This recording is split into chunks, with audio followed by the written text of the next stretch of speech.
the woman who stood at the edge of Redemption Creek, Wyoming Territory, in the summer of 1877, had a name that nobody in town would speak aloud. And that silence had become as suffocating as the dust that settled on everything under the relentless sun. Evangeline Hartley had arrived in Redemption Creek 6 months earlier, stepping off the stagecoach with nothing but a worn carpetbag and the kind of beauty that made women clutch their husbands a little tighter. She had auburn hair that caught fire in the sunlight, green eyes that held secrets nobody had bothered to ask about, and a bearing that suggested she had once known better days. The town had welcomed her at first, curious about the young woman of 22 who had come west alone, until Marjorie Hutchins, the banker's wife, recognized her from a photograph that had circulated back east. Evangeline's father had been accused of embezzling from his business partners in Philadelphia. The scandal had erupted across newspaper headlines, and though nothing had ever been proven, Augustus Hartley had died of a heart attack before the trial could commence. His daughter had been left with nothing but shame and a name that preceded her like a plague. Marjorie Hutchins had wasted no time spreading the news, and within days, every door in Redemption Creek had closed to Evangeline. She had found work at the general store, but Mrs. Peterson, the owner's wife, made sure to conduct all business in cold silence. When Evangeline walked down the wooden sidewalks, women turned their backs. Men tipped their hats but said nothing, warned by their wives that association meant social death.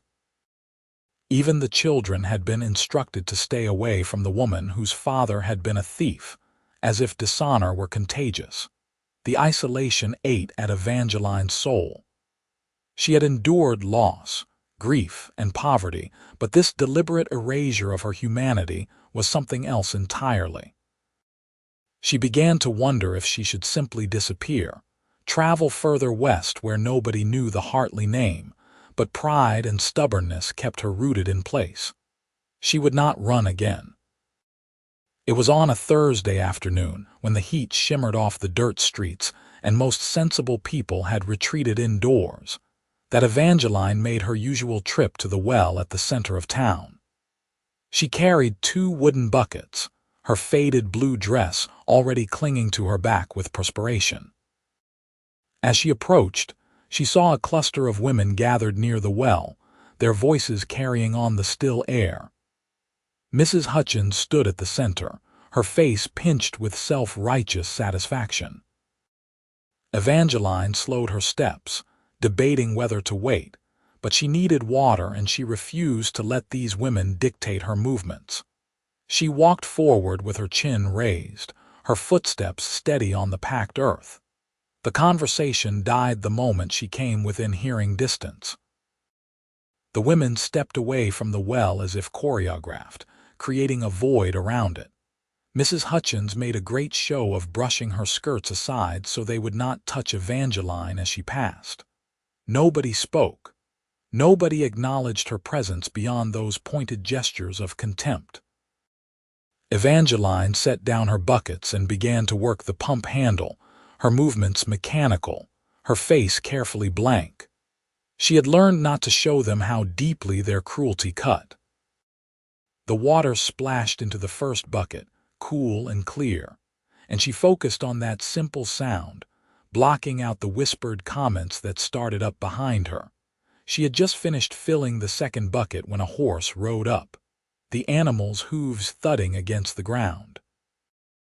Evangeline did not look up, assuming it was another townsperson who would ignore her existence. She bent to lift her buckets, the weight straining her arms. That looks heavy for one person to carry. The voice was deep, with a roughness that suggested wind and weather and long days under the open sky. Evangeline straightened and found herself looking at a cowboy she had never seen before. He sat astride a roan gelding, his posture relaxed despite the rifle resting across his saddle. He was tall, she could tell even with him mounted, with broad shoulders and lean muscle evident beneath his dusty shirt. His face was shadowed by a wide-brimmed hat, but she could see the strong line of his jaw, covered with several days' worth of dark stubble and eyes that were a startling blue, direct and assessing. "I manage," Evangeline said, her voice rusty from disuse. She had spoken so little in recent weeks that forming words felt strange. The cowboy swung down from his horse with easy grace, his boots hitting the ground with a soft thud. He was even taller than she had estimated, probably 6 feet or more, and there was something about the way he moved that suggested both strength and a certain wariness, like a man accustomed to watching his own back. He could not have been more than 28, she guessed, with sun-weathered skin and calloused hands that spoke of hard work. "I am sure you do," he said, moving toward her, "but that does not mean you should have to." Before Evangeline could protest, he reached down and lifted both buckets as if they weighed nothing. He stood there holding them, waiting, and she realized he expected her to lead the way.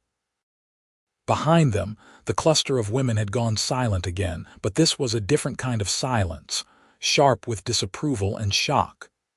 "You do not want to do that," Evangeline said quietly, not moving.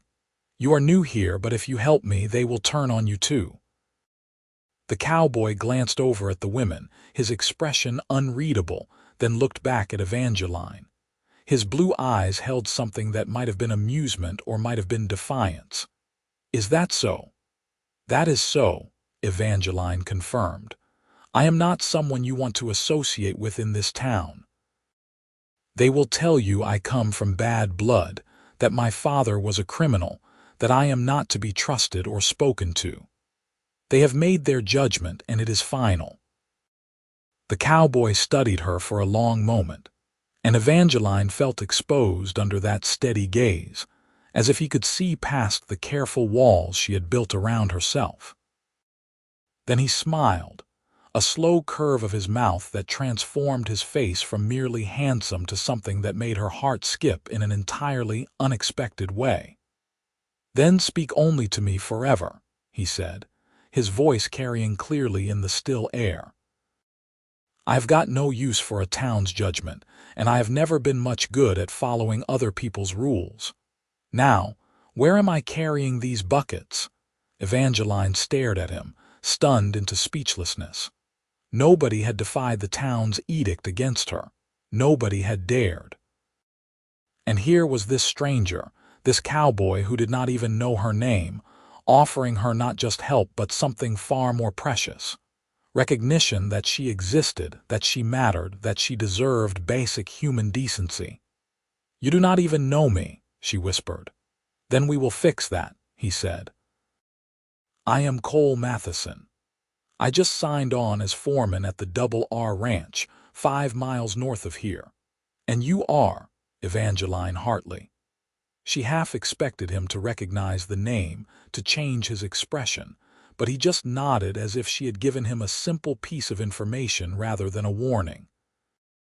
"Well, Miss Hartley, it is a pleasure to make your acquaintance. Now, are you going to show me where these buckets need to go, or are we going to stand here all day giving the gossips more to chew on?"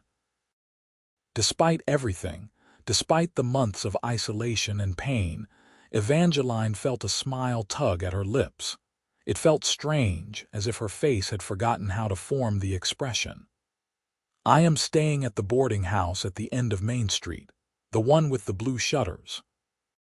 "Then let us go," Cole said, and started walking in that direction, carrying her water as if it were the most natural thing in the world. Evangeline fell into step beside him, acutely aware of the stares burning into her back, of the scandal they were creating simply by walking together. Cole's horse followed behind them, trained to do so without a lead. As they walked, Cole spoke easily, telling her about his journey from Texas, about the cattle he had helped drive north, about the job he had taken at the Double R. "The owner, Robert Randall, is a decent man," Cole said. Fair wages, good conditions. He is looking to expand his operation, which means more work, but I have never been afraid of that. Have you always been a cowboy? Evangeline asked, hungry for conversation after so long without it. Since I was old enough to sit a horse, Cole confirmed. My father had a small ranch down in Texas. Nothing fancy, but enough to make a living. He died when I was 17 and I sold the place. Did not have the heart to run it alone, and my mother had passed years before. I have been working for other people's ranches ever since, moving when the work moves or when I get restless.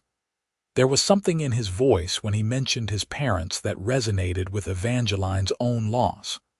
I am sorry about your parents. It was a long time ago, Cole said, but not dismissively. You learned to carry it. What about you?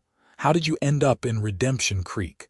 Evangeline hesitated, then decided he deserved honesty. I came here to start over after my father died. He was accused of embezzlement back in Philadelphia. He died before he could clear his name, and I was left with nothing but debts and scandal.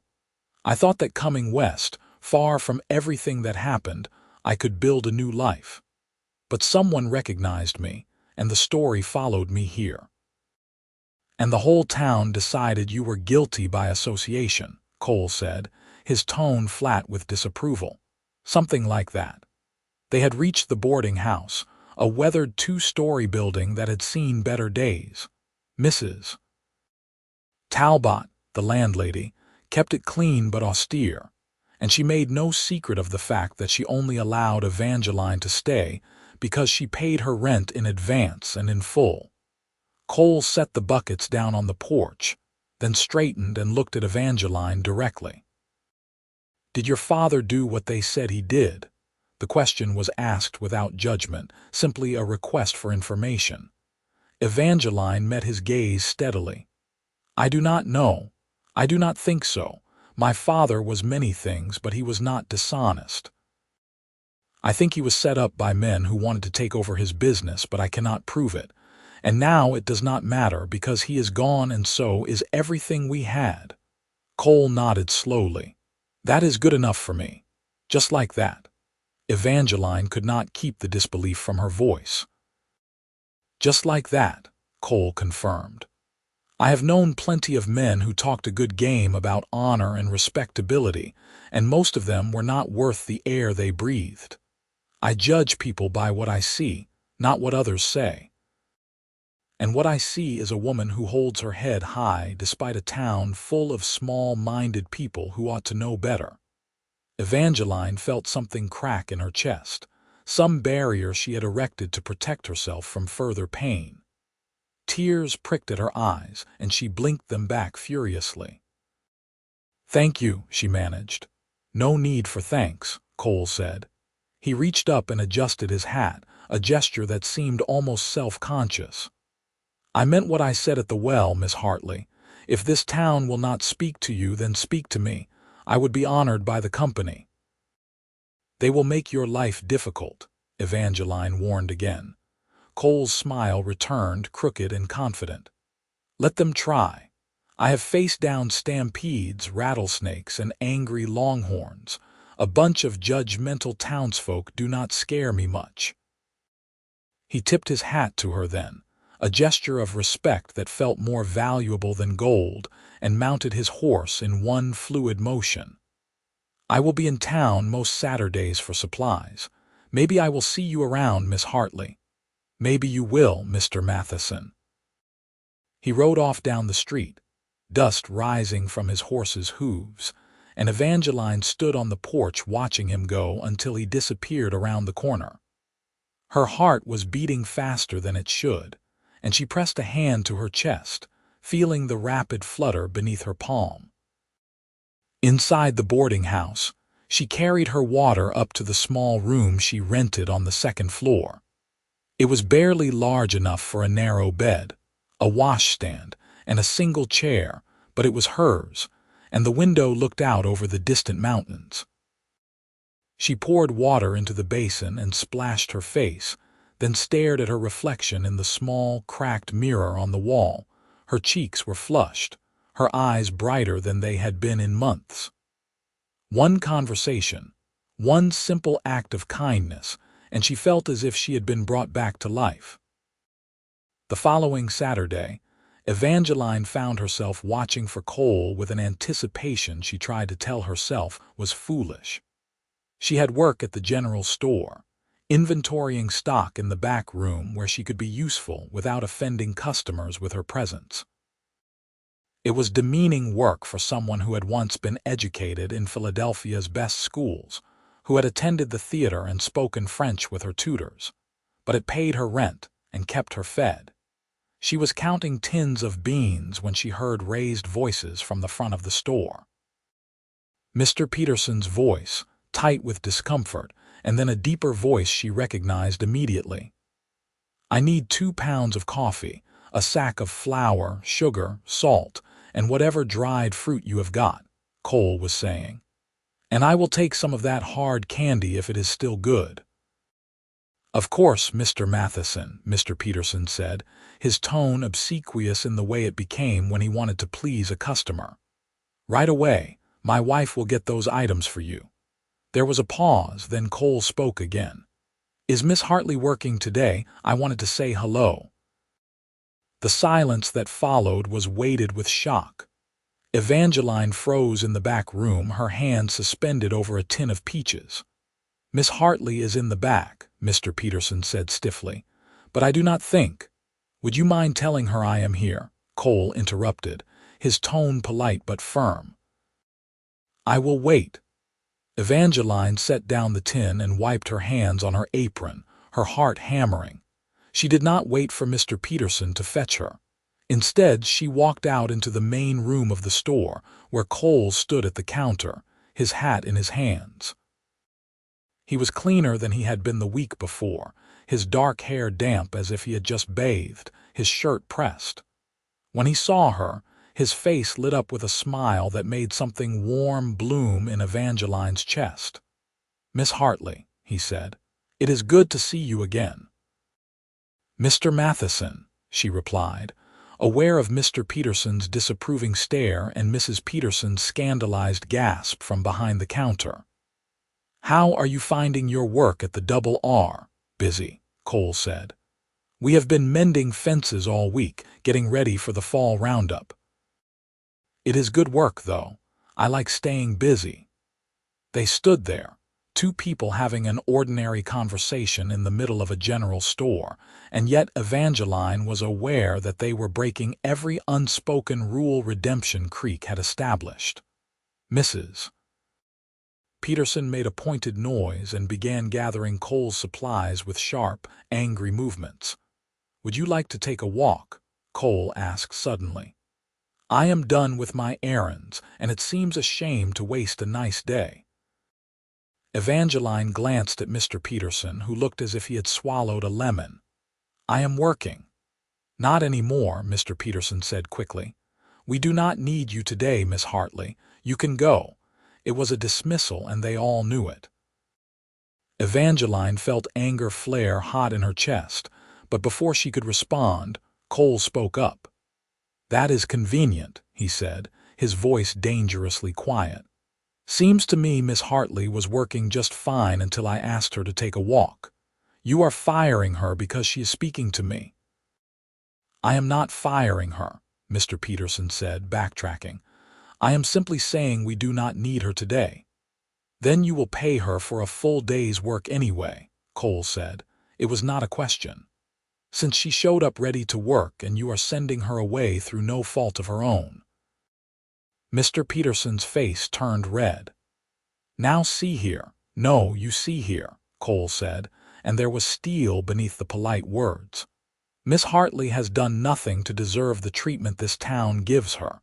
If you want to make judgments about her based on gossip and rumors, that is your choice. But you will treat her fairly when it comes to pay and work. Is that understood?" The two men stared at each other across the counter, and Evangeline held her breath. Mr. Peterson was a small man, soft from years of shopkeeping, and Cole was taller, harder, with the kind of quiet confidence that came from knowing he could back up his words if necessary. After a long moment, Mr. Peterson looked away. "Fine," he muttered. "A full day's wages." He counted out coins and shoved them across the counter. Evangeline took them with shaking hands, fury and gratitude warring inside her. Cole paid for his supplies, collected them, and then offered Evangeline his arm. "Shall we?" Evangeline removed her apron, hung it on the peg by the door, and placed her hand in the crook of Cole's elbow. His arm was solid beneath her touch, warm even through the fabric of his shirt. They walked out of the general store together, into the bright sunlight of midday, and Evangeline felt as if she were stepping into a new version of her life. They walked to the edge of town, where Redemption Creek actually ran past the buildings, a narrow stream that gave the settlement its name. Cottonwood trees grew along the banks, providing shade, and Cole led her to a spot where a fallen log served as a natural bench. They sat side by side, watching the water burble over smooth stones. "You did not have to do that," Evangeline said quietly. "Confront Mr. Peterson like that." "Yes, I did," Cole said. "A man stands up for what is right, or he is not much of a man."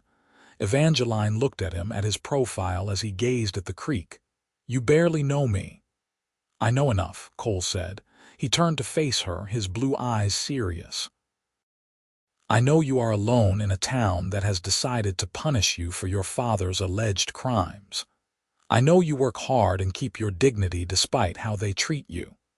I know you have courage, because you have not run away even though it would be easier. That is enough for me to know you are worth standing up for." "Most men would not take that risk," Evangeline said. "They would worry about their own reputation, their own standing." Cole shrugged. "I have never had much in the way of standing or reputation. I am a hired hand, a drifter. The only thing I have got is my own sense of right and wrong, and that tells me you are getting a raw deal." They sat in silence for a moment, listening to the creek and the rustle of cottonwood leaves overhead. Then Evangeline spoke, her voice barely above a whisper. "It has been so lonely. I did not realize how much I needed someone to talk to until you spoke to me last week. It is like I had forgotten what it felt like to be treated as a person rather than a pariah." Cole reached over and took her hand, his grip warm and strong. "You are not alone anymore." "I meant what I said, Evangeline. If the town will not speak to you, then speak to me. I will listen." Evangeline looked down at their joined hands, at the contrast between his sun-darkened skin and her paler fingers. "Why are you doing this? Really?" Cole was quiet for a long moment, considering his answer. "I have spent most of my adult life on my own, moving from place to place. I have seen a lot of ugliness in people, a lot of cruelty. But I have also seen kindness and courage, usually in the people who have the least reason to show it. When I saw you at that well, holding your head high while those women acted like you were invisible, I saw someone who had been knocked down but had not stayed down. I admire that. And I suppose I wanted you to know that someone saw you, really saw you, and thought you were worth knowing." Evangeline felt tears threaten again, but this time she did not fight them. She let one slide down her cheek, then another, and Cole reached up with his free hand and gently brushed them away with his thumb. "Do not cry," he said softly. "You are too strong for tears." "Sometimes strong people need to cry," Evangeline said, managing a watery smile. "It does not make them weak, it makes them human." "You are right," Cole said. "I apologize. Cry if you need to. I will be right here." So Evangeline did. She cried for her father, dead and dishonored. She cried for her old life, lost forever. She cried for the loneliness and the fear and the exhaustion of holding herself together in the face of relentless hostility. And through it all, Cole sat beside her, holding her hand, offering the kind of quiet comfort that came from simply being present. When her tears finally subsided, Evangeline felt lighter, as if she had released some burden she had been carrying for too long. She wiped her face with her sleeve and looked at Cole with embarrassment. "I am sorry. I did not mean to fall apart on you." "Do not apologize," Cole said firmly. "You are entitled to your feelings, and for what it is worth, I think you are one of the bravest people I have ever met." "I do not feel brave," Evangeline admitted. "Brave people rarely do," Cole said. "They just keep going because they do not know what else to do." They talked for hours that afternoon, sitting by the creek. Cole told her about his childhood in Texas, about learning to rope and ride before he could properly read. He told her about his father, a stern but fair man who had taught him to treat everyone with respect regardless of their station in life. He told her about the years since his father's death, the ranches he had worked, the places he had seen. Evangeline, in turn, told him about Philadelphia, about her education and her father's business. She told him about the parties she had attended, the life she had expected to live, and how it had all crumbled in the wake of scandal.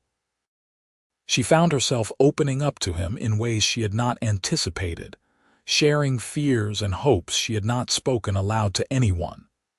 As the sun began to sink toward the horizon, casting everything in golden light, Cole walked Evangeline back to the boarding house. At the door, he paused and looked at her seriously.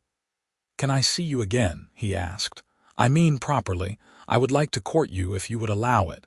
Evangeline's breath caught. "Cole, you know what that would mean. The town already disapproves of you speaking to me. If you court me, they will ostracize you completely." "Let them," Cole said. "I do not care what they think. I care about getting to know you better. I care about spending time with the first woman who has made me want to stay in one place instead of drifting on. If you do not feel the same way, tell me and I will respect it. But if there is any chance you might want to see where this could go, then to hell with what the town thinks." Evangeline looked up at him, at this man who had appeared in her life like an answer to a prayer she had not known how to voice. She thought about his kindness, his strength, his unwavering defense of her. She thought about how alive she felt when she was with him, how the loneliness receded when he smiled. "I would like that very much," she said quietly. "I would like to be courted by you, Cole Matheson." Cole's face broke into a grin that transformed him from handsome to devastating. "Then it is settled. I will come calling every Saturday, and any other time I can manage to get away from the ranch.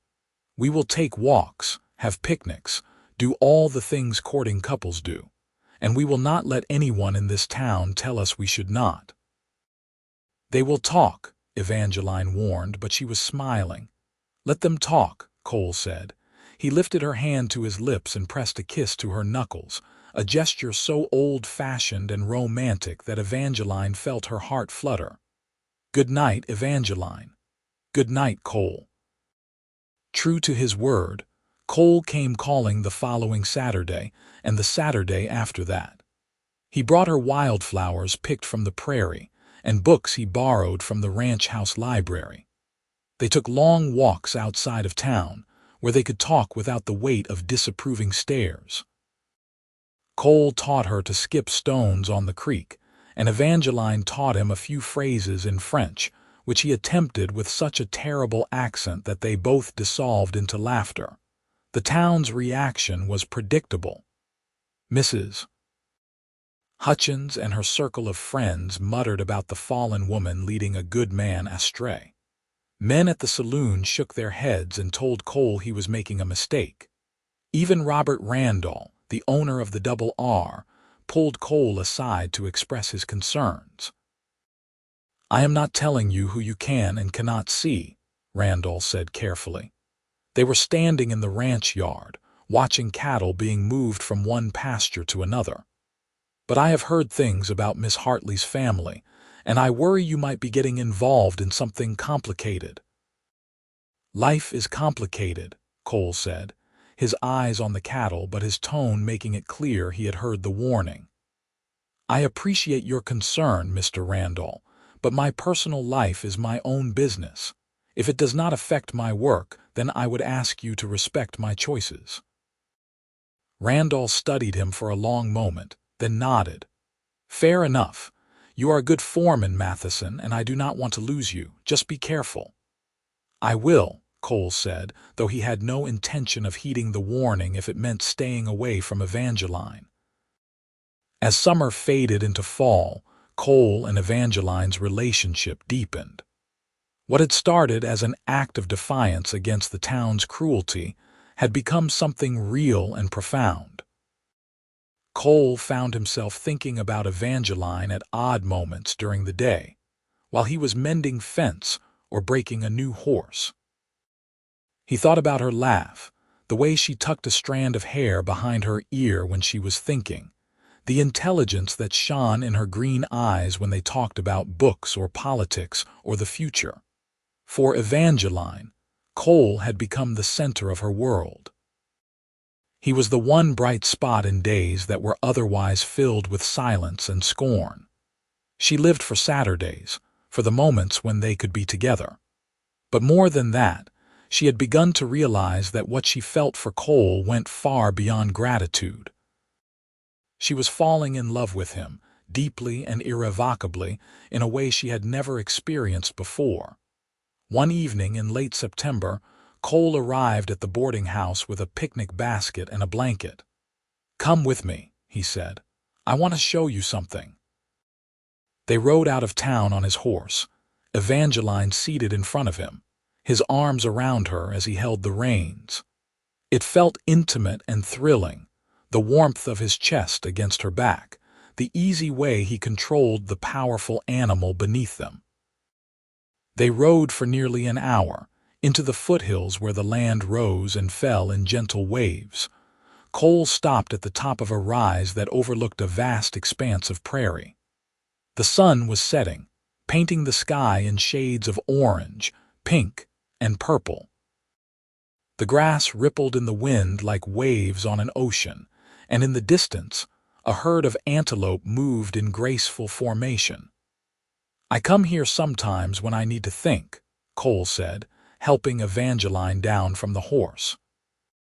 It reminds me how big the world is, how much exists beyond the small-minded people and their judgments. They spread the blanket and sat down, sharing the food Cole had packed, bread, cheese, apples, and a bottle of cider. As the sun sank lower, the temperature dropped, and Cole draped his jacket over Evangeline's shoulders without being asked. Cole, Evangeline said, watching the colors fade from the sky. Do you ever regret this? Courting me, I mean, making yourself an outsider in town for my sake. Cole set down his apple and turned to look at her. Not for a single second. Do you regret accepting my courtship? No, Evangeline said immediately. But I worry sometimes that I am being selfish, letting you sacrifice your standing for me. Evangeline, look at me, Cole said, his voice intense. She turned to face him, and the expression in his eyes made her breath catch. I am not sacrificing anything. Before I met you, I was just drifting through life, moving from job to job, town to town, never putting down roots because I had no reason to. You have given me a reason to stay, to build something permanent. You have made me happier than I have been in years, maybe ever. If the cost of that happiness is that some people in a small town do not like me, then that is a price I will pay gladly. I do not deserve you, Evangeline whispered. That is where you are wrong, Cole said. He reached out and cupped her face in his hands, his touch gentle despite the calluses on his palms. You deserve everything good this world has to offer. You deserve respect and kindness and love, and if I can give you even a fraction of what you deserve, then I will count myself lucky. Cole, Evangeline's voice broke on his name. I love you, Cole said, the words simple and direct. I have loved you since that first day at the well when you warned me away to protect me even though you were the one who needed protecting. I love your strength and your intelligence and your courage. I love the way you refuse to let this town break you. I love you, Evangeline Hartley, and I will spend the rest of my life proving it to you if you will let me. Evangeline felt tears streaming down her face, but these were tears of joy rather than sorrow. I love you too, she said, the words tumbling out in a rush. I love you so much it frightens me sometimes. I never thought I would feel this way about anyone. I never thought anyone would see past the scandal and the shame to the person I am underneath. But you did. You saw me, Cole, really saw me, and you loved me anyway.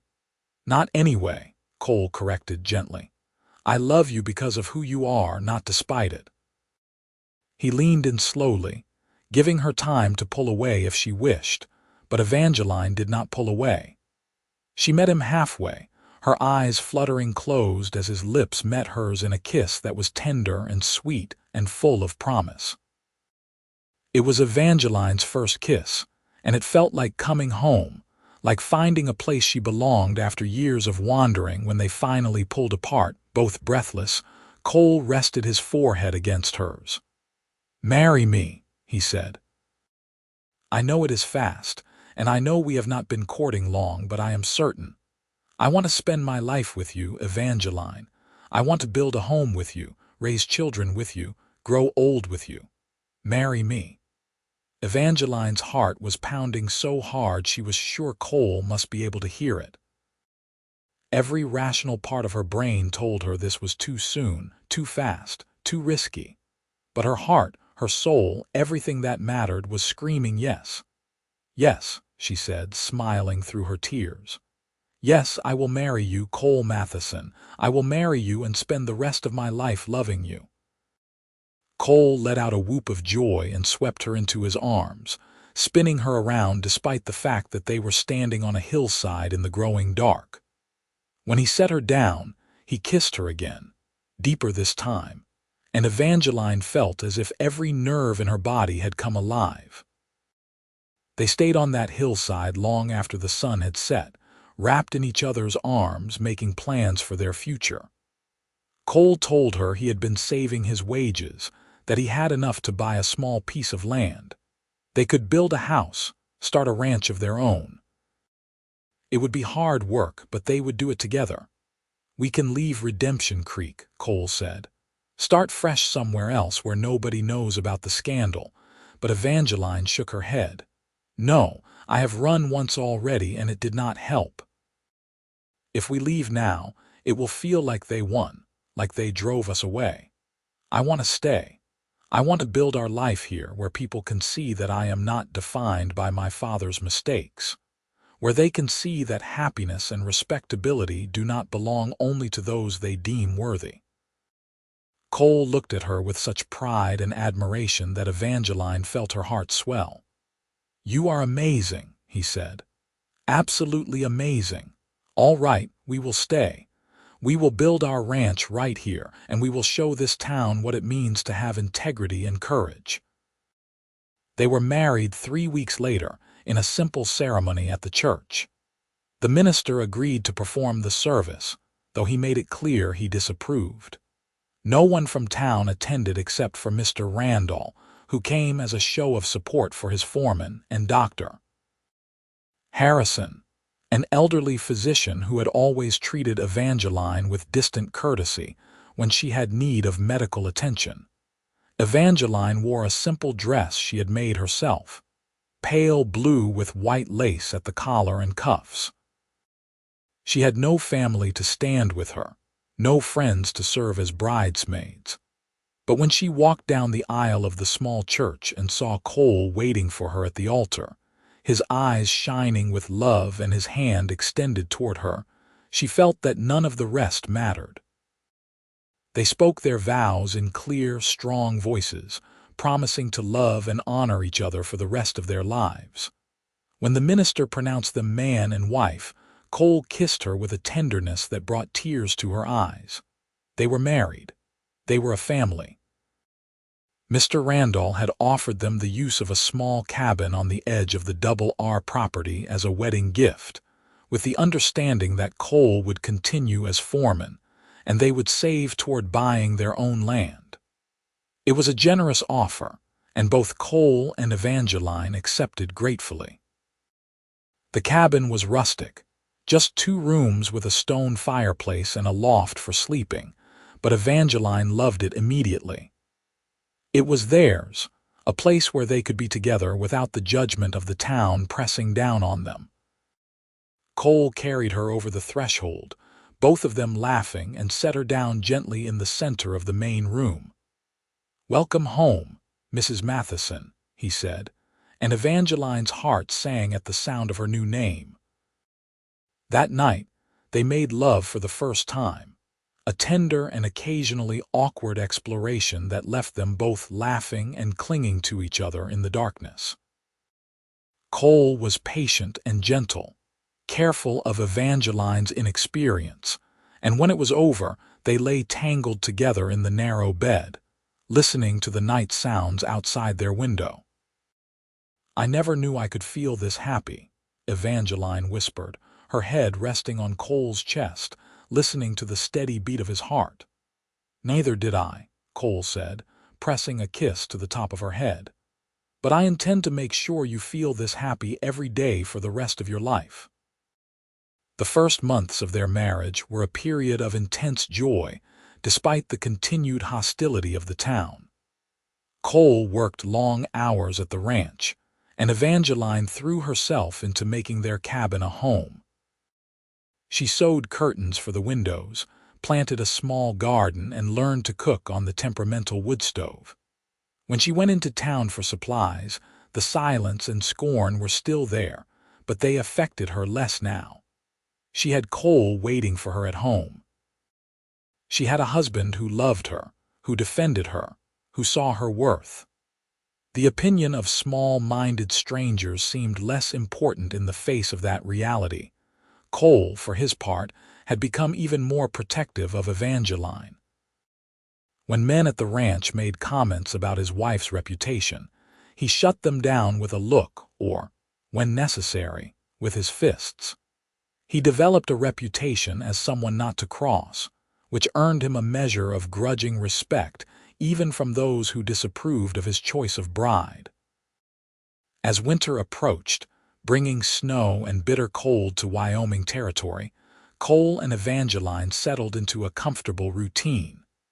They spent long evenings by the fire, Cole reading aloud from newspapers or books while Evangeline mended clothes or knitted. They talked about everything and nothing, learning each other's thoughts and dreams with the intimacy of 2 people building a life together. In December, Evangeline realized she was pregnant. She had missed her monthly courses and had been feeling queasy in the mornings.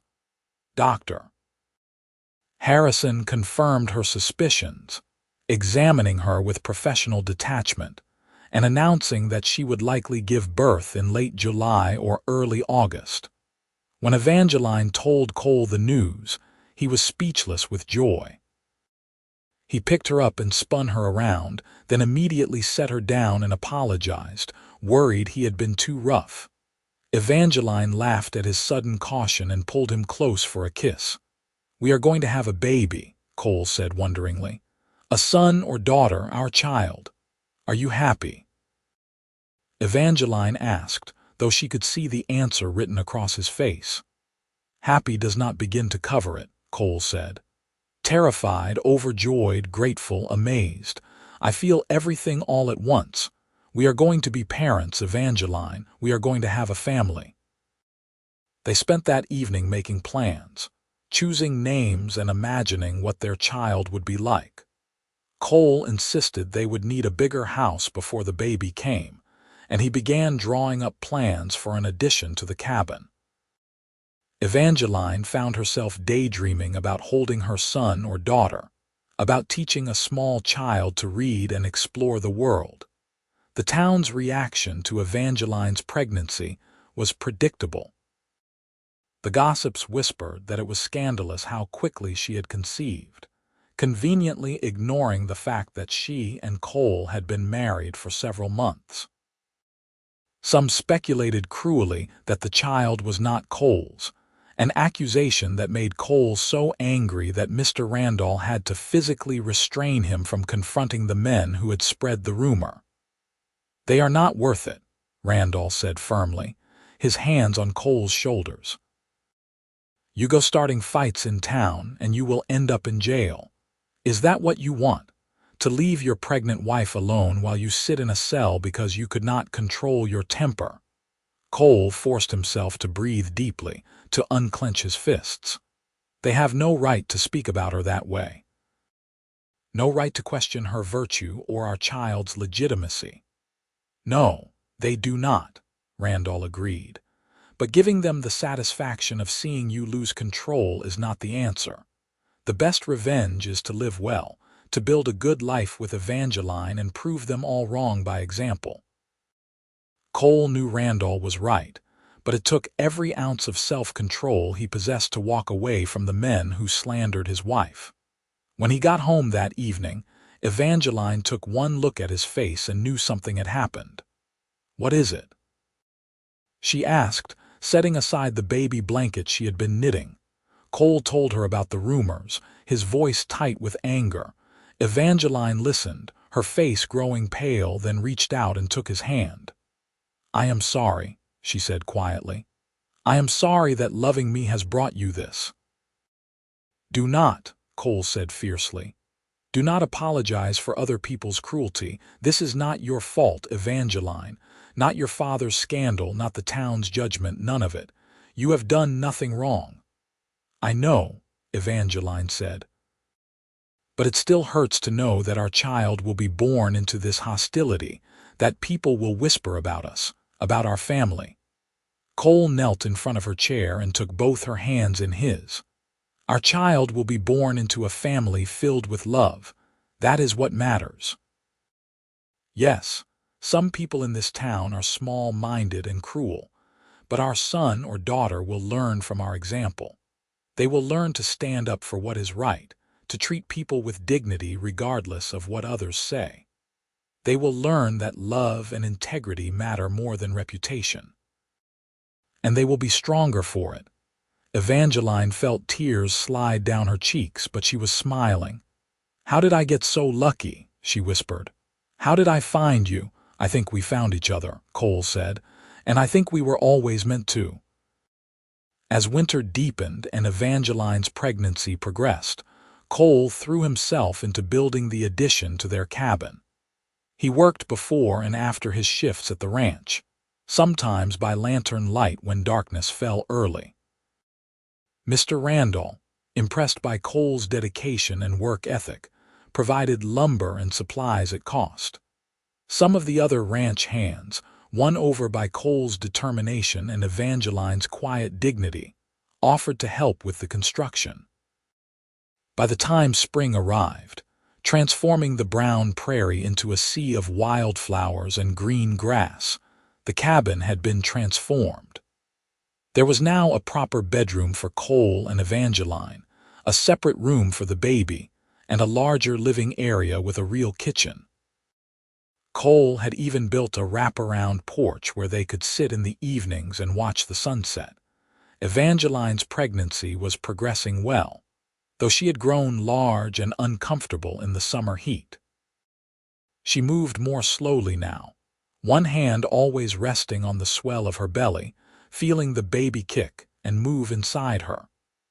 Cole was endlessly fascinated by these movements, pressing his hand to her stomach and marveling at the life they had created together. In late July, on a scorching afternoon when the heat seemed to press down from every direction, Evangeline's labor began. Cole had been out with the cattle, but one of the ranch hands found him and brought him racing home. He arrived to find Evangeline pacing the cabin, her face flushed with pain and exertion. "The baby is coming," she said, trying to smile despite the contraction that gripped her. "I sent for Dr. Harrison." Dr. Harrison arrived within the hour, his medical bag in hand. He examined Evangeline and announced that she was progressing normally, but it would likely be many hours before the baby arrived. He settled in to wait, and Cole refused to leave Evangeline's side despite the doctor's suggestion that he might be more comfortable elsewhere. "I am staying," Cole said flatly. "She is my wife and this is my child. I am staying." The labor was long and difficult. Evangeline had never experienced such pain, waves of it that seemed to go on forever. Cole held her hand, wiped her forehead with cool cloths, whispered encouragement when she was sure she could not go on. Dr. Harrison monitored her progress with professional efficiency, occasionally barking instructions to Cole. As the sun set and darkness fell, Evangeline felt the overwhelming urge to push. Dr. Harrison positioned himself to deliver the baby, and Cole supported Evangeline from behind, his arms around her, his voice in her ear telling her she was strong. She was brave. She could do this. With a final, wrenching effort, Evangeline pushed their child into the world. A lusty cry filled the cabin, and Dr. Harrison announced, "It is a boy. You have a son." Cole let out a shout of joy and relief, and Evangeline collapsed back against him, exhausted but overwhelmed with emotion. "Doctor." Harrison cleaned the baby and wrapped him in a blanket, then placed the tiny, squirming bundle in Evangeline's arms. She looked down at her son, at his red, wrinkled face and shock of dark hair, and felt her heart expand to accommodate a love so fierce and immediate it took her breath away. Cole leaned over her shoulder, staring at their child with wonder. "He is perfect," Cole whispered. "Absolutely perfect. He has your eyes," Evangeline said, though the baby's eyes were still the unfocused blue of all newborns. "I can tell." They named him William Cole Matheson, after Cole's father.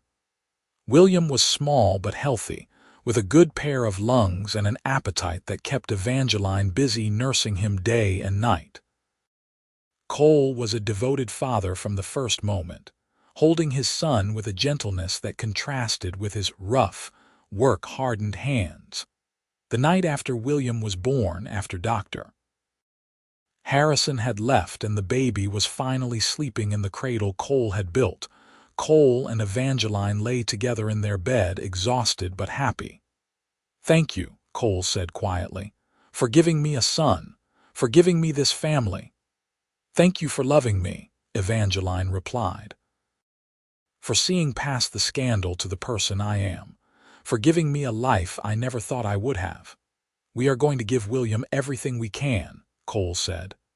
"Love, stability, a good home. He's going to grow up knowing he is wanted and valued."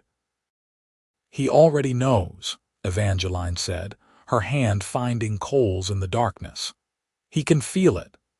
As William grew from a newborn to an infant, the town's attitude toward the Matheson family began, very slowly, to shift.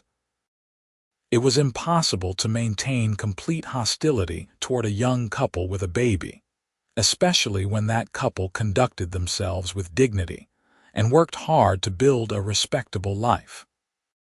Some of the younger women in town, particularly those who had married recently themselves, began to soften toward Evangeline. They would nod to her in the street, and one brave soul even stopped to admire William when Evangeline brought him to town. It was a small gesture, but it meant the world to Evangeline, who had been starved for female companionship. Cole's reputation at the ranch continued to grow. Under his management as foreman, the Double R had become one of the most productive ranches in the territory. Mr. Randall publicly praised Cole's work, and when Cole mentioned his dream of owning his own land, Randall made him an offer. He would sell Cole a section of land adjoining the Double R at a fair price, with the understanding that Cole would continue to help with major roundups and other times when extra hands were needed. It was an extraordinary opportunity, and Cole and Evangeline discussed it long into the night. They had been saving every penny they could, and with Randall's offer, they would be able to afford the land and still have enough left over to buy starter cattle. "It is everything we have talked about," Cole said, pacing the cabin floor while Evangeline nursed William. "Our own ranch, our own land. We could build a real house, expand the herd over time, create something permanent to pass down to William and any other children we might have." "Then let us do it," Evangeline said, her eyes shining. "Let us take the risk and build the life we want." They shook hands on the deal with Randall the following week, and suddenly Cole and Evangeline Matheson were landowners. The property Randall sold them was good grazing land with access to water, perfect for raising cattle.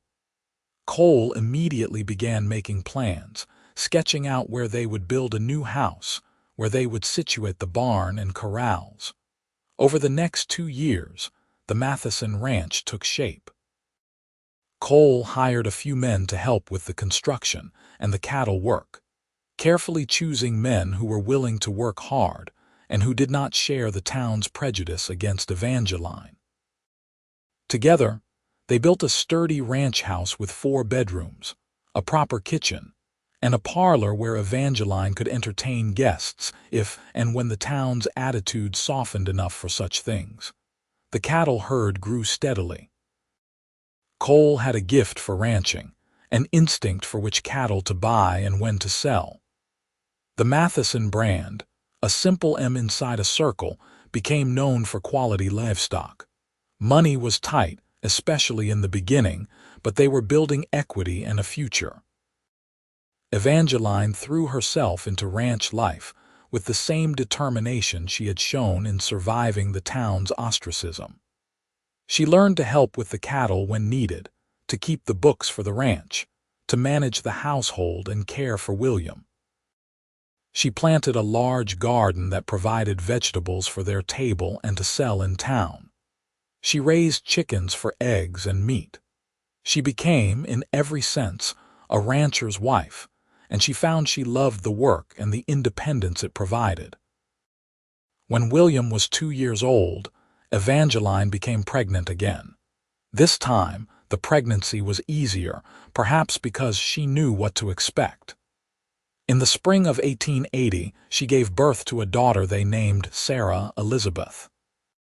Sarah had Evangeline's auburn hair and Cole's blue eyes, and William was fascinated by his baby sister, constantly wanting to help care for her. The Matheson family was growing, and with it, their standing in the community. It was impossible to ignore the fact that Cole and Evangeline were building something substantial, something that contributed to the economic health of the region. The ranch provided employment for several men. Cole had become known as a fair but demanding boss, someone who paid good wages and expected good work in return. More importantly, the Mathesons had proven that the scandal surrounding Evangeline's family did not define them. They had built a respectable life through hard work, integrity, and dedication to each other and their children. Slowly, grudgingly, the town began to acknowledge this. The turning point came in the winter of 1881, when a terrible blizzard swept through Wyoming territory.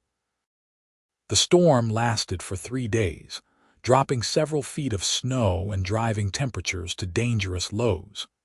Several families in the area found themselves stranded, cut off from town and running low on supplies.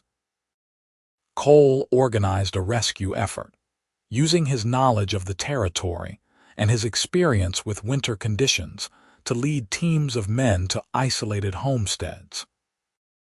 They brought food, fuel, and medical supplies, checking on everyone in the area regardless of whether they had been friendly to the Mathesons or not. Evangeline opened their home to families who had been displaced, cooking vast pots of stew and providing warm places to sleep. One of the families they rescued was the Hutchins family, whose ranch was several miles from town. Marjorie Hutchins, the woman who had first spread the scandal about Evangeline, found herself trapped in a line cabin with her husband and youngest son, with dwindling supplies and no way to get back to their main house. Cole personally led the team that found them, breaking trail through waist-deep snow to reach the cabin. When Marjorie Hutchins saw who had come to her rescue, she wept, not just from relief but from shame. "You came for us," she said to Cole, her voice breaking. "After everything I said about your wife, after how I treated her, you still came." "Of course I came," Cole said, his tone matter of fact as he helped her onto a horse. "You needed help. That is reason enough." Back at the Matheson ranch house, Evangeline provided Marjorie and her family with hot food and dry clothes. She tended to young Timothy Hutchins, who had frostbite on his fingers, applying salves and wrapping his hands carefully. She did all of this without a word of reproach, without mentioning the years of cruelty and ostracism. Marjorie watched her with tears streaming down her face. Finally, as Evangeline set a bowl of stew in front of her, Marjorie spoke. "I owe you an apology," she said, her voice thick with emotion.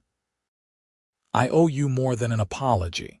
I was cruel to you when you first came to Redemption Creek.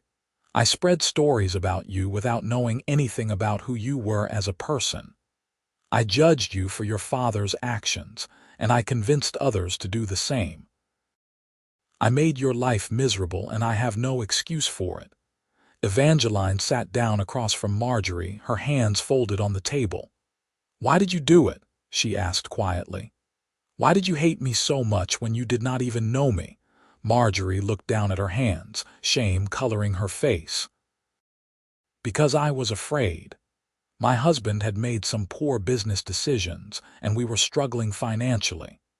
When you arrived, beautiful and educated, from Philadelphia society, I was afraid you would show up the rest of us. I was afraid that my husband would compare me unfavorably to you.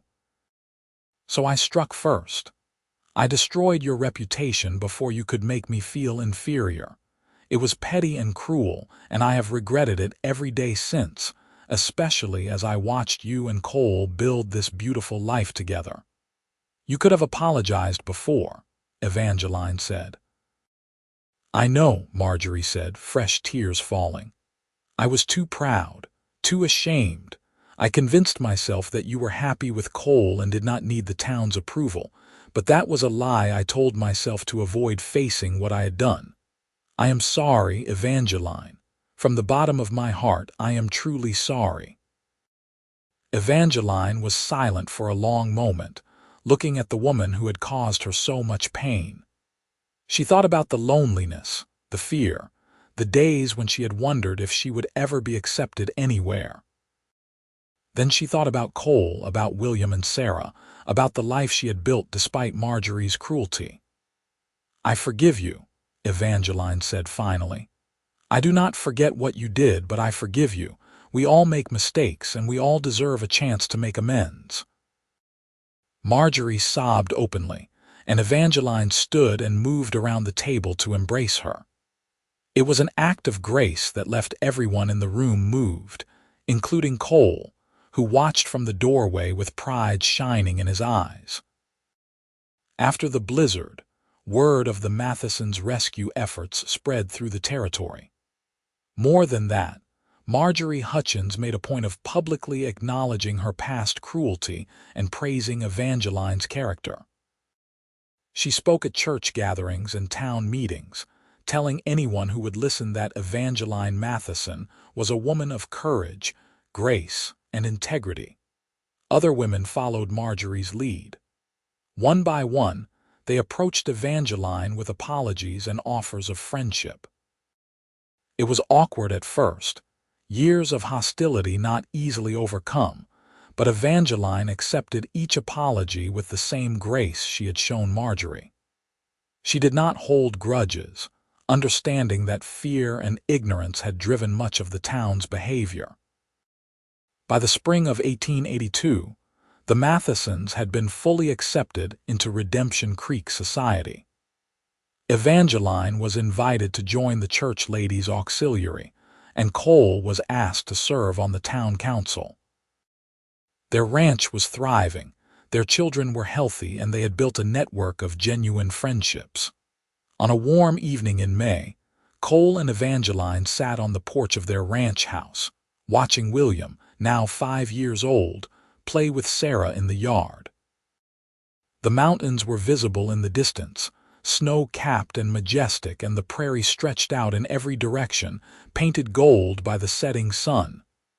"You remember that first day at the well?" Evangeline asked, her hand finding Cole's. "Every detail," Cole said. "You were carrying water buckets, and those women were treating you like you did not exist. I took one look at you, holding your head high despite everything, and I knew you were someone special. You said I should speak only to you forever," Evangeline reminded him, smiling at the memory. "And you have," Cole said. "And I have listened to every word, and I will continue to listen for the rest of my life." "It has not been an easy road," Evangeline said thoughtfully, "but I would not change any of it. Not the struggle, not the pain, not the years of being shut out. Because all of it led to this, to us, to our family." "Neither would I," Cole agreed. He pulled her close, his arm around her shoulders, and they sat in comfortable silence, watching their children play. The years continued to pass, marked by the changing seasons and the growth of the Matheson family. In 1883, Evangeline gave birth to twin boys, James and Thomas, who were energetic and adventurous from the moment they could crawl. The ranch house was filled with the sound of children's laughter, the pounding of small feet on wooden floors, and the organized chaos of a large family. Cole expanded the ranch operations, buying more land as it became available and increasing the size of the herd. The Matheson Ranch became one of the largest and most successful in Wyoming territory, employing dozens of men and contributing significantly to the local economy. Cole's reputation as a rancher grew, and he was sought out for advice by other cattlemen. Evangeline, for her part, became a pillar of the Redemption Creek community. She organized fundraisers for the church, helped establish a school, and worked with other ranch wives to create a lending library. She used her education to teach not just her own children but others in the community, offering lessons in literature, mathematics, and French. The scandal that had once defined her was now a distant memory, mentioned only as a cautionary tale about the dangers of rushing to judgment. New residents of Redemption Creek knew the Mathesons only as a successful ranch family, pillars of the community, and examples of what could be achieved through hard work and dedication. But for all their success and acceptance, Cole and Evangeline never forgot those early days when they had only each other to rely on. They made a point of helping newcomers to the area, particularly those who seemed to be struggling or who faced prejudice for any reason. They opened their home to people in need, just as they had during the blizzard, and they taught their children to judge people by their character rather than their circumstances. William grew into a tall, serious young man with his father's sense of responsibility and his mother's intelligence. He learned ranching from Cole, absorbing everything his father could teach him about cattle, horses, land management, and business. He also inherited his mother's love of learning, and Evangeline made sure he had access to books and education. Sarah was spirited and independent, with a gift for working with horses that impressed even Cole. She could gentle the wildest colt and had an intuitive understanding of animals that made her invaluable on the ranch. She refused to be limited by expectations of what young ladies should or should not do, and both her parents encouraged her independence. The twins, James and Thomas, were inseparable, finishing each other's sentences and getting into mischief that kept Evangeline constantly on her toes. They had Cole's sense of adventure and Evangeline's quick wit, a combination that promised interesting things for the future. In 1887, when William was 12 years old, he asked his parents about the time before he was born, when the town had refused to speak to his mother. He had heard hints of it from older residents, fragments of a story that did not quite make sense.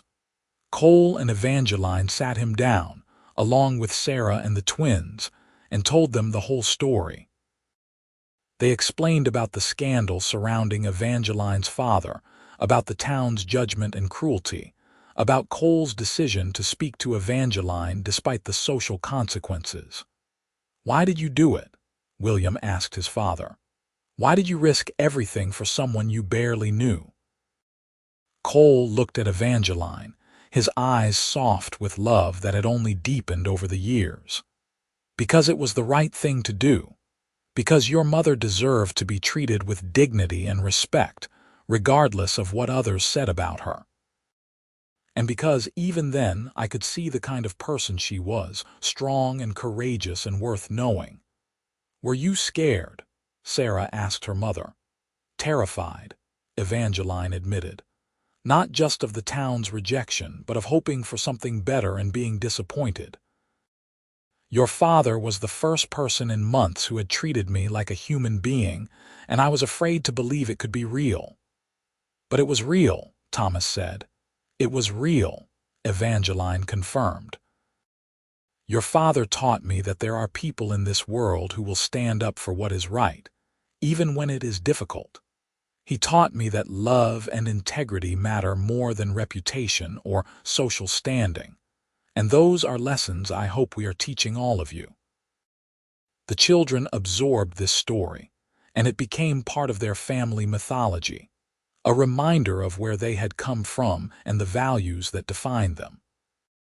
As they grew older, each of the Matheson children demonstrated those values in their own way, standing up for others who were marginalized or mistreated, refusing to follow unjust rules simply because everyone else did. The turn of the decade brought changes to Wyoming territory. In 1890, Wyoming was admitted to the Union as the 44th state, and Redemption Creek, which had been a small frontier town when Evangeline first arrived, was now a thriving community with a railroad connection, a bank, several churches, and a newspaper. The Matheson Ranch had grown with the territory.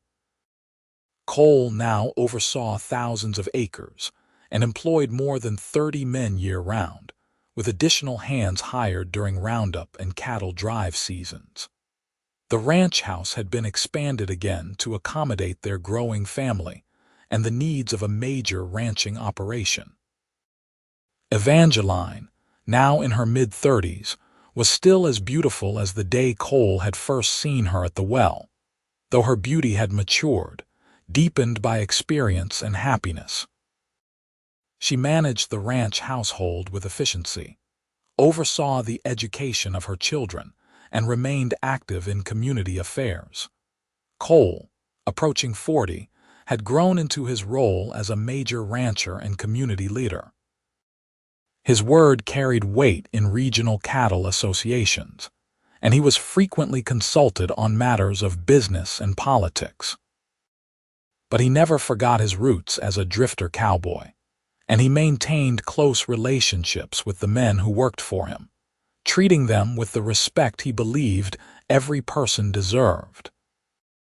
On their 15th wedding anniversary, Cole took Evangeline back to the hillside where he had proposed, where they had watched the sunset and planned their future.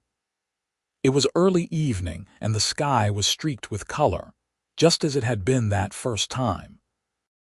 15 years, Evangeline said wonderingly, standing with Cole's arms around her, looking out over the land they had built together. "Sometimes it feels like yesterday, and sometimes it feels like we have always been together. I would not trade a single moment," Cole said. "Not the struggles in the beginning, not the long hours or the hard work, not any of it, because it all led to the life we have built together." "We have been blessed," Evangeline agreed. 4 beautiful children, a successful ranch, the respect of our community. It is more than I ever dreamed of when I arrived in Redemption Creek, alone and afraid. You were never alone after that day at the well, Cole reminded her. I told you to speak only to me forever, and I meant it. You have been my partner in everything, Evangeline. My best friend, my lover, my wife, the mother of my children. You are the best thing that ever happened to me. Evangeline turned in his arms to face him, reaching up to touch his face, tracing the lines that time and sun had etched there. And you are mine. You saved me, Cole, not just from the town's cruelty, but from losing hope entirely. You reminded me that I was worth loving, that I deserved happiness. I will never be able to repay that gift. You repay it every day, Cole said, pulling her close. With your love, your strength, your partnership. We saved each other, Evangeline. That is what love does. They kissed as the sun set behind the mountains, two people who had found each other in the midst of judgment and cruelty and had built something beautiful and lasting. The wind rustled through the grass around them, carrying the scent of sage and wildflowers, and in the distance, they could see the lights of their ranch house, where their children waited. As they rode back home together, Cole and Evangeline talked about the future. William was showing interest in taking over ranch operations someday, which filled Cole with pride. Sarah had mentioned wanting to start a horse breeding program, specializing in cow ponies and carriage horses. The twins were still young, but they were bright and energetic, full of potential. I want to make sure they all have choices, Evangeline said. I want them to know they can be anything they want to be, do anything they want to do. I do not want them limited by others' expectations. They will have choices, Cole promised. We will make sure of it. They will have education, opportunities, and most importantly, they will have the knowledge that they are loved and supported no matter what path they choose. The years continued to unfold with their mixture of joy and challenge. The ranch faced droughts, harsh winters, and market fluctuations, but the Mathesons weathered each crisis with the resilience they had developed in those early years. The children grew and flourished, each developing their own personality and interests. In 1895, William, now 20 years old, married a young woman named Catherine who had come west from Ohio to teach school. The wedding was a grand affair, attended by seemingly everyone in Redemption Creek and the surrounding ranches. Evangeline, watching her eldest son exchange vows with his bride, remembered her own wedding, so different from this celebration, attended by only a handful of people willing to defy social convention. "What are you thinking?" Cole asked, coming to stand beside her as the reception continued. "About how far we have come," Evangeline said. "About how William's wedding is everything ours was not, full of friends and family and celebration. It makes me happy, but it also makes me remember those hard early days. Those days made us who we are," Cole said. "They tested us, and we came through stronger. William and Catherine will have their own tests, their own challenges, but they will have the example we set for them, and that will help them through." William and Catherine built a house on Matheson land, and William began to take over more of the ranch operations, allowing Cole to step back slightly and focus on the aspects of ranching he enjoyed most. Working with the cattle and horses, being outdoors, training the younger hands. Sarah, at 18, had become known throughout the territory as a gifted horse trainer. She had indeed started a breeding program, and the horses she raised and trained commanded premium prices. She was fiercely independent, showing little interest in marriage despite the attention of several young men in the area.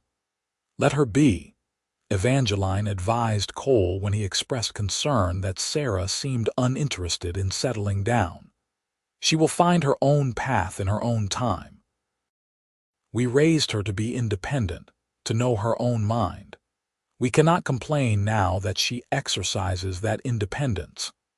The twins, now 16, were preparing to attend university in the East, something that would have been impossible without the success of the ranch.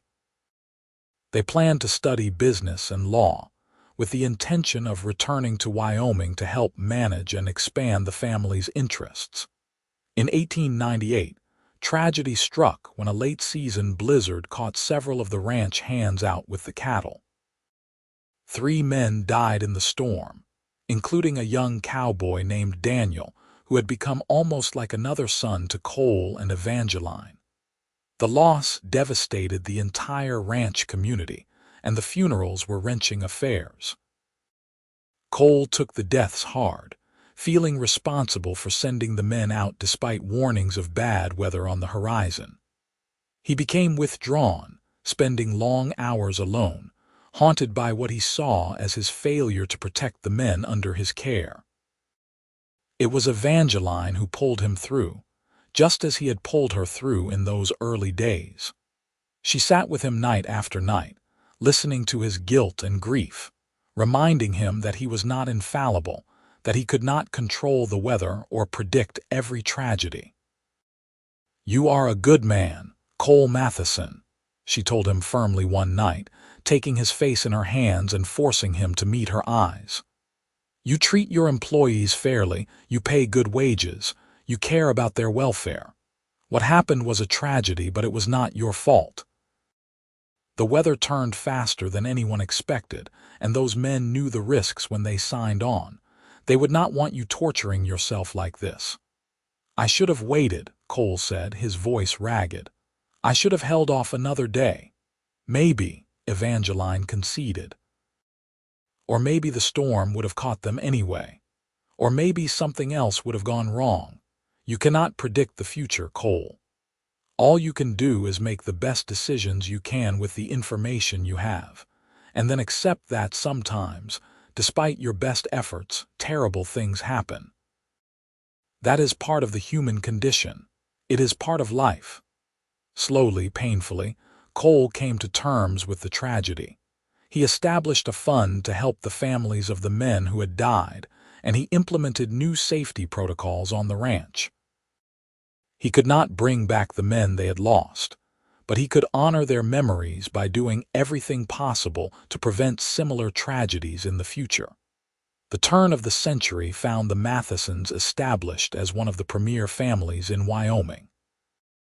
The ranch was now a major operation, spanning tens of thousands of acres. William and Catherine had given Cole and Evangeline 3 grandchildren, and Sarah had finally married, choosing a horse trainer from Montana who shared her passion for working with animals. The twins had graduated from university and returned home, full of new ideas for expanding the family's business interests. They talked about diversifying, about investing in the new technologies that were transforming the West: telephones, automobiles, electricity. Through it all, Cole and Evangeline remained the heart of the family, the foundation upon which everything else was built. They had been married for more than 25 years, and their love had not dimmed with time. If anything, it had grown stronger, deepened by shared experiences, and the knowledge that they had weathered every storm together. They still took rides up to that hillside where Cole had proposed, still watched the sunset together, still talked about their dreams and fears. They had long ago mastered the comfortable silences of couples who know each other so well that words are not always necessary. "You ever think about that day at the well?" Cole asked one evening as they sat on their porch, watching the sun sink toward the horizon. "The first day we met." "All the time," Evangeline admitted. "I think about how close I came to giving up, to leaving Redemption Creek and running away. And then you appeared, this stranger who treated me like I mattered, and everything changed." "You changed my life too," Cole said. "Before I met you, I was just drifting. I had no real ties, no reason to stay in one place. You gave me a purpose, a reason to build something permanent. We built it together, Evangeline corrected. Neither of us could have done this alone. We needed each other. I still need you, Cole said, reaching for her hand. Every day, every moment. You are still the first person I want to talk to when something happens, the first person I think of when I wake up. You are my home, Evangeline. And you are mine, Evangeline said, tears shimmering in her eyes. After all these years, you are still my home. As the new century progressed, bringing with it changes and innovations that would have seemed impossible when Evangeline first arrived in Redemption Creek, the Matheson family continued to thrive. The ranch adapted to new methods and technologies while maintaining the core values that Cole and Evangeline had established. Hard work, integrity, treating people with dignity and respect. Their children and grandchildren grew up hearing the story of how Cole and Evangeline had met, how a cowboy had defied an entire town to speak to a woman nobody else would acknowledge. It became a family legend, a reminder of the power of courage and compassion, of standing up for what is right even when it is difficult. In 1907, Redemption Creek celebrated its 50th anniversary as an established town. As part of the celebration, the town council commissioned a history of the community, interviewing long-time residents about the early days.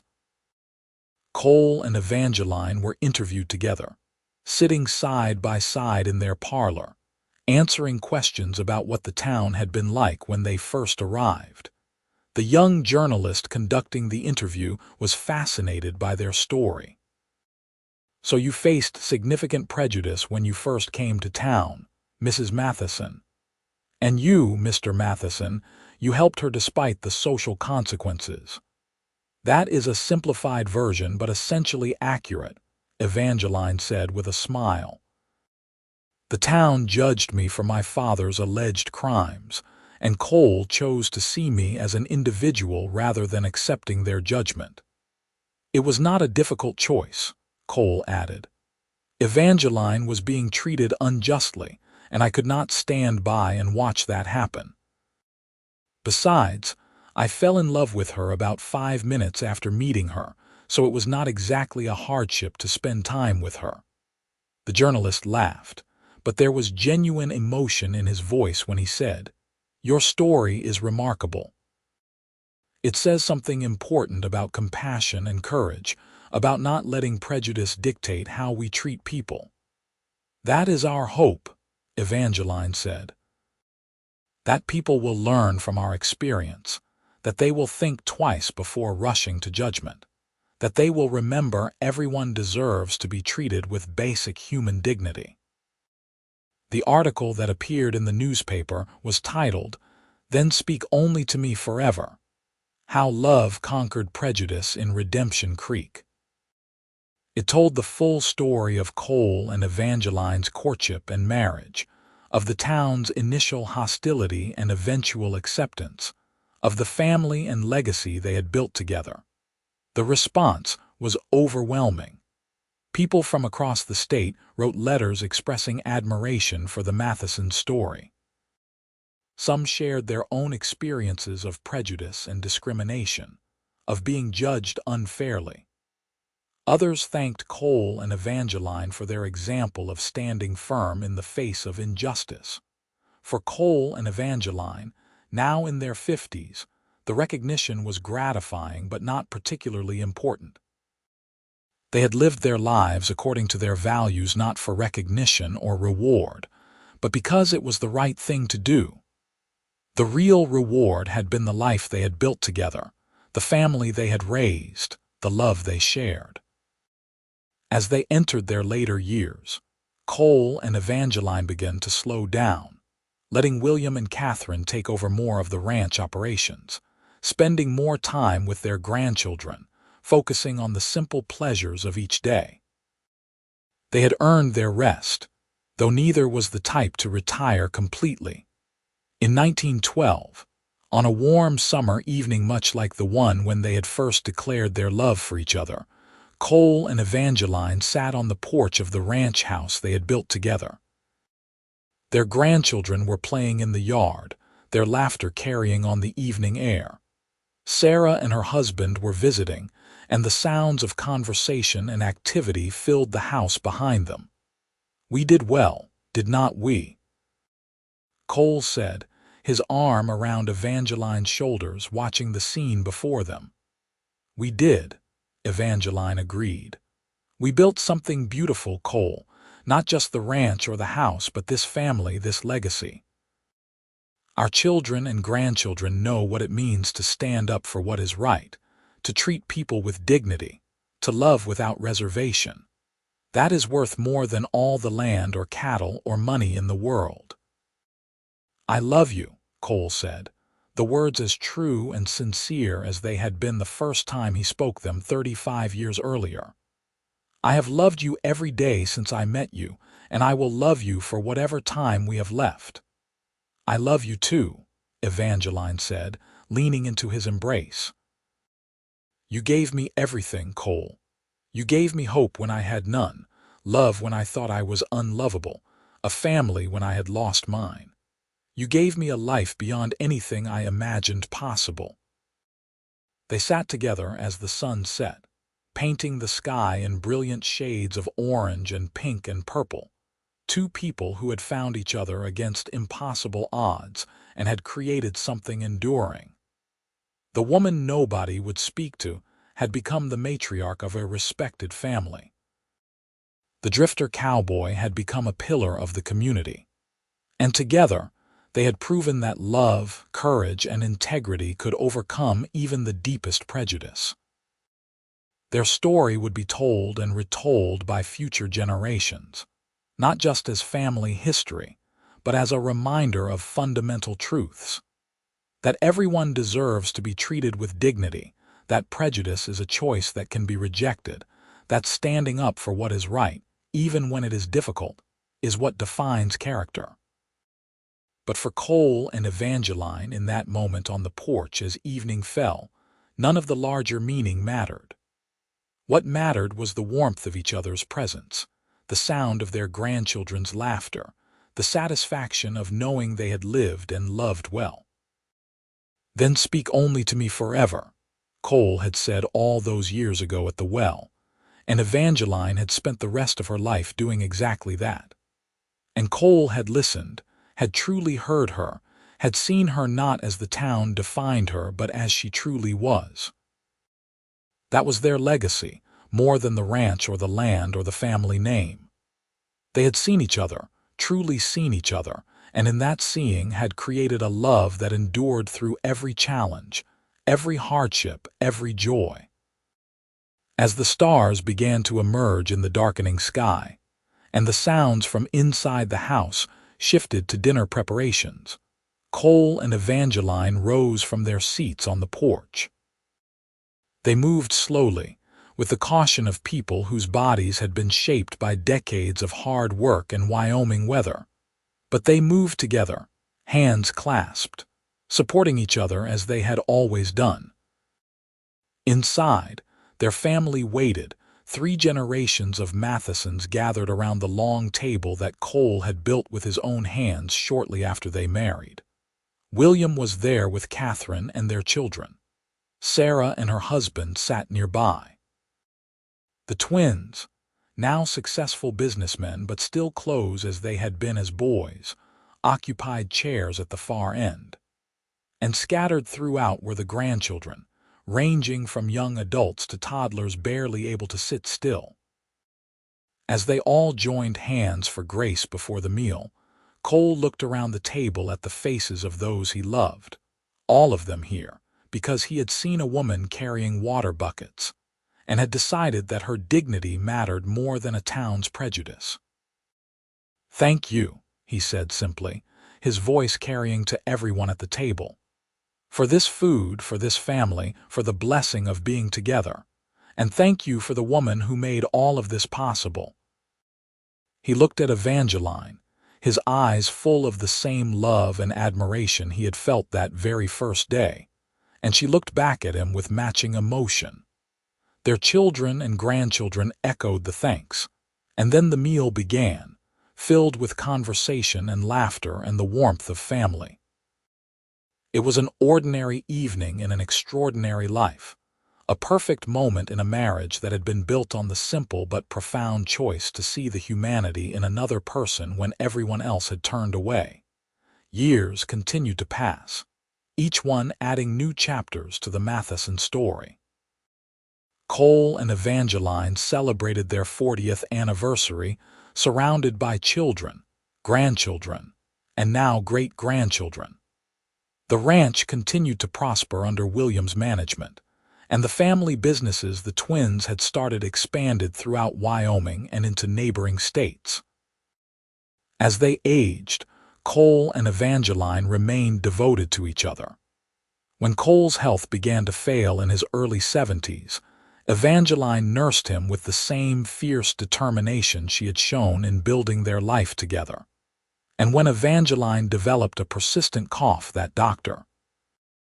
Harrison's successor could not cure, Cole sat by her bedside, holding her hand, telling her stories of their life together to keep her spirits up. They had been blessed with long lives and good health for most of them, but eventually, time caught up with them as it does with everyone. Cole passed away peacefully in his sleep in the winter of 1920, at the age of 71. Evangeline, heartbroken but sustained by their children and the memory of their life together, followed him 6 months later, at the age of 65. They were buried side by side on a hill overlooking the ranch they had built, their graves marked with a simple stone that read, Cole and Evangeline Matheson, beloved husband and wife, parents and grandparents. Then speak only to me forever, they did, and their love changed everything.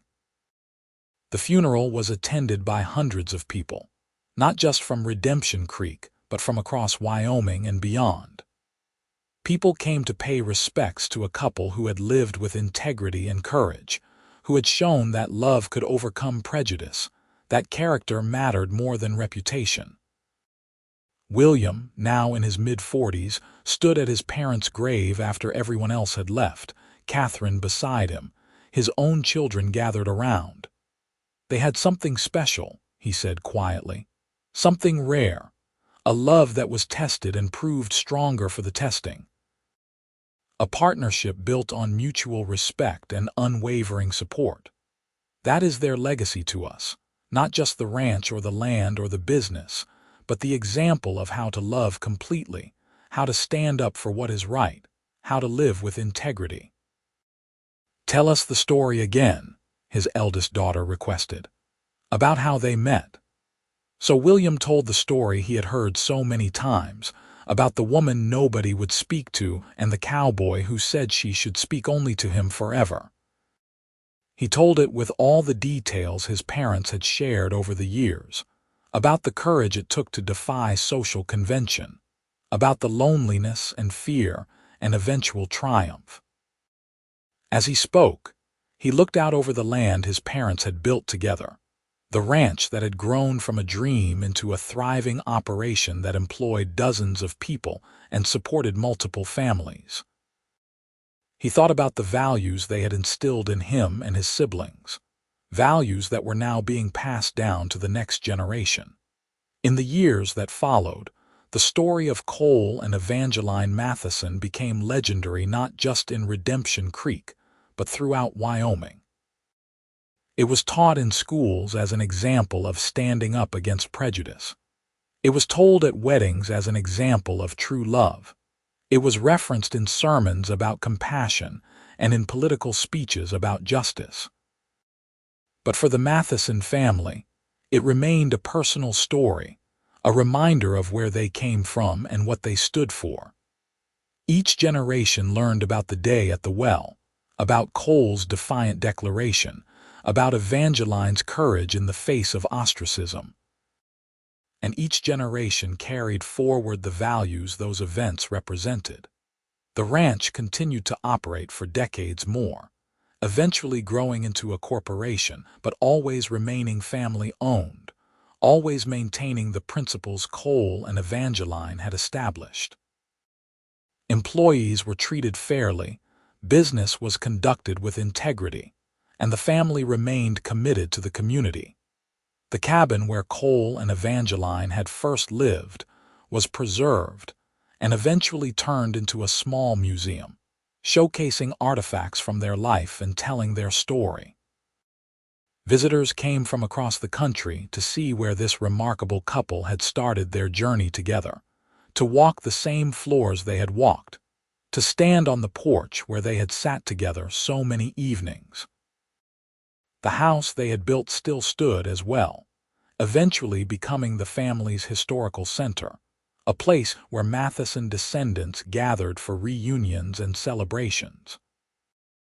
The porch where Cole had proposed to Evangeline was considered sacred ground, and family tradition held that anyone who got engaged there was blessed with a lasting marriage. In 2000, more than a century after Cole first spoke to Evangeline at the well, the Matheson family gathered at the ranch for a massive reunion.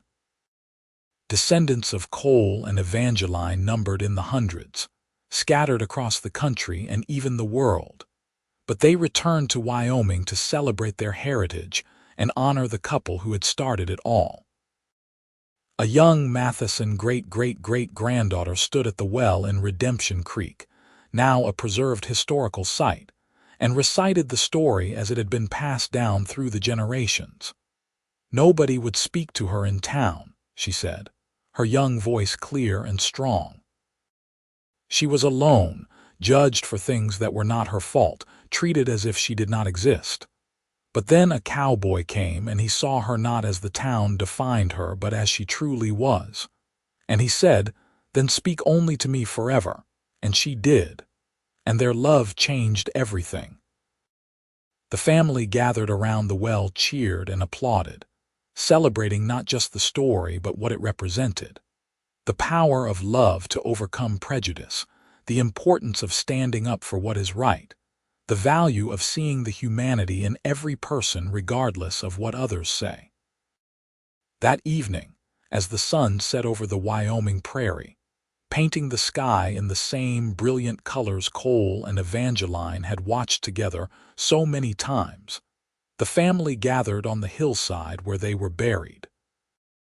They told stories, shared memories, and raised glasses to toast the couple who had created this enormous, loving, successful family through nothing more complicated than choosing to see each other's worth and committing to loving each other forever.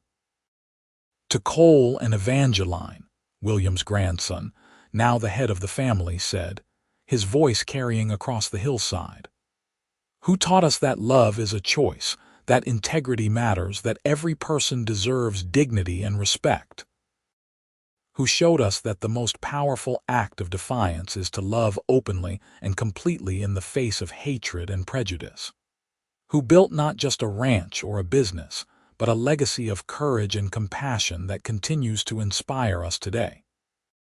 To Cole and Evangeline, the family echoed, their voices mingling in the evening air, and somewhere, in whatever place exists beyond this life, perhaps Cole and Evangeline heard them.